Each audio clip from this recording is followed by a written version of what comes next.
Hey there, Sagittarius. So let's have a look at your romance and connections, like relationships and connections forecast. It's a short forecast for the time between the new moon in Pisces all the way to the total lunar eclipse in Virgo. So what I'm going to do is have a look now and sort of expand from the overall forecast. So we've got, I'll be looking at romantic partnerships and intimacy, really looking at how you can deepen those during this time, and also looking at friendship and social circles, and also how you can increase the sort of pleasure and freedom within your family dynamics. So let's have a look.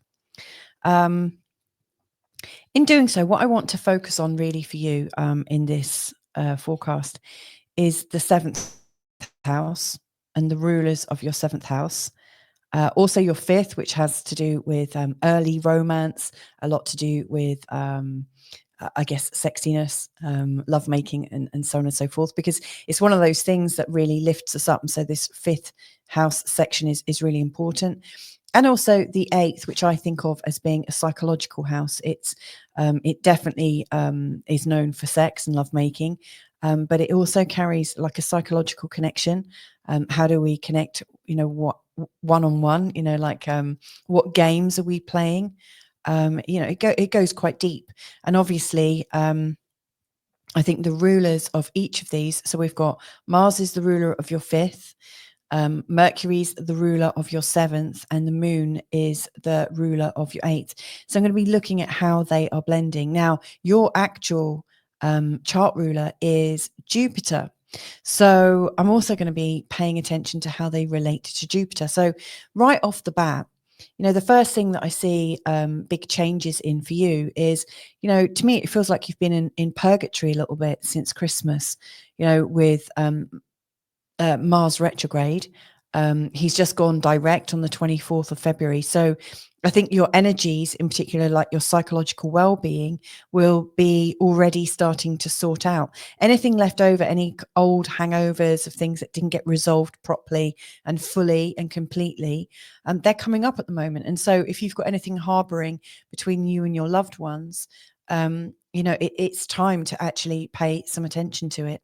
And recognize anything that is showing up in your as an insecurity, as an entrapment, as almost like a hook, keeping you held back. I mean, that's the thing I would say. Anywhere where you're feeling held back within your relationships, anywhere where you think there's a no-go area, Mars going direct now will really be of help. And given that Mars is the ruler of your 5th house, which can be where we are creating from a place of love and from a place of joy, what lifts us up, I think this is really helpful. Now, it just so happens that Mars is also in a lovely trine with Mercury, the ruler of your 7th house. So you've got the sort of energy of relationships and the psychology, the sort of deep psychology within relationships. They're working together. So in particular, in this first week of this particular period of the waxing moon phase, I do think that you'll be able to connect at a much deeper level than usual with your loved ones. And again, I think that helps you to clear the path, like clear out any old residual gunk, anything that doesn't seem to be serving you too well. Now, on the day of the new moon, which is where this forecast is starting from, and at the total lunar eclipse in Virgo, where it ends, your ruler, our ruler, because I'm a Sagittarius as well, our ruler Jupiter is actually in a square to the moon, the new moon, and also to the full moon. So whatever you're working towards, it does feel like there are some big patterns coming up. Now, Jupiter, your ruler, is in the 7th house. The 7th house is about relationships. Now, when Jupiter comes into the 7th house, and it's been there a while, it's been there since the summer of last year, but it can be seen as really quite fortuitous, if you're single and you're wanting to meet somebody and wanting someone great to come into your life. Like Jupiter in this area of your chart is absolutely bringing more people into your midst, bringing more upbeat people, bringing more freedom loving people, expressive people. However, if there are some existing patterns that don't feel very good, Jupiter, who magnifies everything, can also inflame any sort of less than stellar great situations, So anywhere where things aren't very good and a little bit tight and inflamed, Jupiter's going to be bringing it into your mind around the new moon and also the full moon, so that you cannot miss them. So you can't ignore it any longer. So any persistent problems, I think, are going to be in your consciousness. So that, really coming into the new moon, if there's something not quite right in your relationships, that's the time to start dreaming and getting into the feeling of how it can correct, how it can feel good, how it can feel enlivened, how you can breathe life back into your relationships. Because once you free up the knots and the gunk and whatnot that's kept it all stuck together, Jupiter then starts to inflate and inflame and expand all the things that are good. So all it's a case of kind of changing the polarity on it. Is Jupiter increasing the negative side, or is it increasing the positives within your relationship? So yeah, I think this is quite exciting. I really, really do. Now, Jupiter is mostly in a sextile with Venus during this time, which is helpful because they're both benefics. They're both really there to help you in feeling good. Now, Venus just, obviously she's the planet of love and connection, and she has a lot to do with the flow of life. Now, she is going to be connecting in with Mercury, which is the ruler of your 7th house, on the 11th. This looks like a really, really great time. Now, I do want to, I spoke about the connection of Mercury and Venus in the overall forecast, which you may already have watched. So I don't want to repeat myself necessarily. But, Venus currently in the 5th house, where we can have some sexy fun, and also, share in our anything that brings us joy. So it's great for new relationships. It really can be an augury of some new beautiful feeling coming in. But where she's going retrograde on the 2nd, she's coming back towards Mercury, and Mercury's moving towards her. She's also coming back to this area of high intense energy. To me, she is asking you to connect back into your soul, to connect back into your like the core of who you are. Like this part of your chart here is absolutely about what's underpinning you, all of your stability.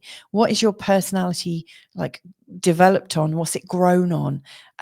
What's at your core? I think the sooner you get to the core of what you're about, the easier Venus will be able to bring the gifts of new relationships, new and fulfilling connections, and sexy fun.